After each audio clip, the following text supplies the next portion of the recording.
Hello there, welcome back to Battlefield Hardline. This is a follow-up video to the video I made just before that, in case you're interested. I finally completed the Mechanic Syndicate assignment last night after months of hard work and unlocked the FMG9, which I now select, and it was like 4 o'clock in the morning and I was super tired and I was like, I have to try out this gun before I go to bed.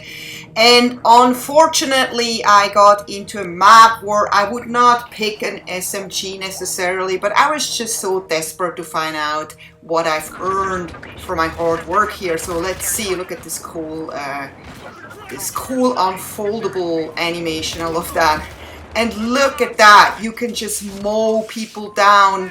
I had no clue, and I have to say, you know, this is a really big map. I think this is considered the biggest map in Battlefield Hardline, and it's got some open areas, but it's also got a lot of indoor areas. It's got this police station, which is huge, which I still don't really know my way around, really.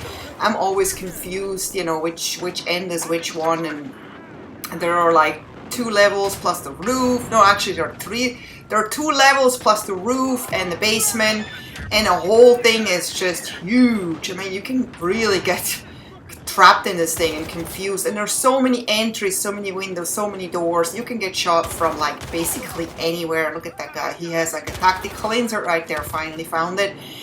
But this gun is really awesome. I'm so glad I worked so hard to get this finally unlocked. And I think I probably wouldn't have worked so hard for the Mechanic Syndicate assignment if I would have just gotten a patch or a gold battle pack or whatever.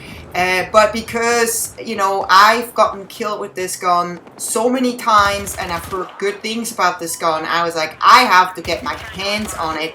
And it was not easy to get it, let me tell you. It was, I mean, at least for me, it wasn't easy because of the hackers. It was just because of the hackers. The other stuff was not that hard and it was actually fun. But getting those reputation trucks was a little bit of a pain, because every time I was so close to get a reputation track, the game ended and I had like 3 instead of 4, and it was really frustrating. And there's so many games where you know you have great games but there's no hacker, so you know you can play a whole week and not get ever into any game with a hacker present, or you get maybe 1 game and the hacker comes in halfway, so he doesn't really have time to give you 4 reputation tracks. So it's a really long process.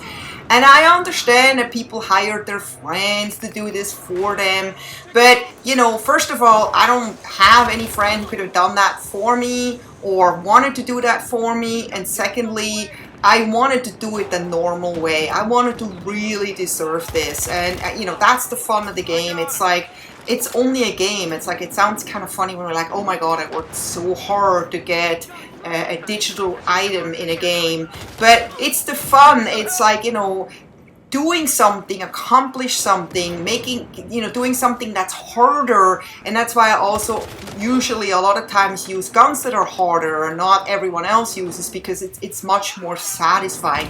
But this gun is definitely a lot of fun, so I want to keep using it a little bit before I move on to another gun, and also because I worked so hard to get it. And I would have to say that this gun was a lot more worth getting than the double barrel shotgun that you get from completing the Enforcer Syndicate assignment, because that shotgun is not really the best shotgun. The other ones are much better, but I have to say this SMG could easily be the best SMG. I hope you enjoyed this and I hope to see you next time. Take care. Bye bye.